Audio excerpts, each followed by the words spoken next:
Taste లో good, సిటీలో street food, నగర వాసులను ఉవ్విళ్లూరిస్తున్న వీధి తినుబండారాలు. పూర్తి వివరాలకు చదవండి రేపటి సాక్షి దినపత్రిక. గుంటూరులో వాలంటీర్లు రోడ్డెక్కారు. ఎన్నికల సమయంలో చంద్రబాబు తమకిచ్చిన హామీలు నెరవేర్చాలని డిమాండ్ చేస్తున్నారు. మంచి ప్రభుత్వం పేరుతో సీఎం, డిప్యూటీ సీఎం 100 రోజుల పండుగ చేసుకుంటున్నారని, 2 లక్షలకు పైగా వాలంటీర్లు కడుపు నిండా తిండి తినే పరిస్థితి లేదని మండిపడుతున్నారు. వెంటనే ప్రభుత్వం దిగివచ్చి తమ సమస్యలు పరిష్కరించాలని గుంటూరు కలెక్టరేట్ ముందు ఆందోళనకు దిగారు వాలంటీర్లు. దీనిపై మరింత సమాచారం గుంటూరు నుంచి మా ప్రతినిధి అశోక్ అందిస్తారు.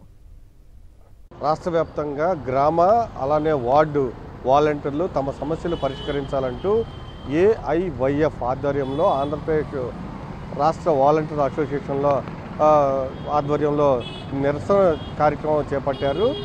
అందులో భాగంగానే గుంటూరు జిల్లా కలెక్టర్ కార్యాలయం ముందు పూర్తి స్థాయిలో తమ సమస్యలు పరిష్కరించాలంటూ నిరసన తెలుపుతున్నారు. వాలంటీర్లకు సంబంధించిన అసోసియేషన్ నాయకులు మనతో ఉన్నారు.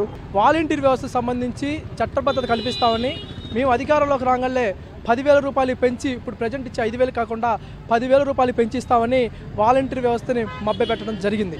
దానిలో భాగంగా ఈరోజు గుంటూరు కలెక్టరేట్ ఎదురు దానికి సంబంధించి నిరసన కార్యక్రమం చేపట్టి అదేవిధంగా అనంతరం కలెక్టర్ గారి మెమోరాండం ఇవ్వడం కూడా జరుగుతూ ఉంది. దాదాపు ఈ ప్రభుత్వం వచ్చి 100 రోజుల పండుగ నిన్నే చేసుకుంటా ఉన్నారు. అంటే 100 రోజుల పండుగ మీరు చేసుకుంటా ఉన్నారు, మరి 2,50,000 మంది వాలంటీర్లు మరి పండగ కాదు కదా, పూటకు భోజనం కూడా కొంతమంది ఇబ్బంది పడే పరిస్థితులు చూస్తూ ఉన్నాము. ముఖ్యంగా చంద్రబాబు నాయుడు గారు అధికారంలో రానప్పుడు నేను వాలంటీర్లకు 10,000 రూపాయలు ఇస్తాను, ఏ ఒక్క వాలంటీర్ని కూడా తొలగించమని చంద్రబాబు గారు, పవన్ కళ్యాణ్ గారు కూడా అనేక సభల్లో చెప్పారు. 2,50,000 మంది వాలంటీర్లు దాదాపుగా 100 రోజుల నుంచి పోరాటం చేస్తూ ఉంటే ఒక్కరోజు కూడా ప్రశ్నించలేదు. విశాఖలో ఉక్కు ఫ్యాక్టరీని అమ్మేస్తూ ఉన్నారు. విశాఖలో ఉక్కు ఫ్యాక్టరీని అమ్మేస్తూ ఉంటే దాదాపు 1,550 రోజులు పైచీలుగా అక్కడ దీక్ష చేస్తూ ఉంటే ఏమయ్యారు డిప్యూటీ సీఎం గారని అడుగుతా ఉన్నాము. తక్షణమే వాలంటీర్లకి బకాయిలు ఉన్న 3 నెలల జీతాలను ఇవ్వాలి. లేని పక్షంలో స్థానిక ఎమ్మెల్యే ఇళ్లను, అదేవిధంగా మంత్రుల ఇళ్లను, అదేవిధంగా చలో సీఎం క్యాంప్ కార్యాలయాన్ని కూడా పిలిపిస్తామని ఈ సందర్భంగా హెచ్చరిస్తా ఉన్నాము.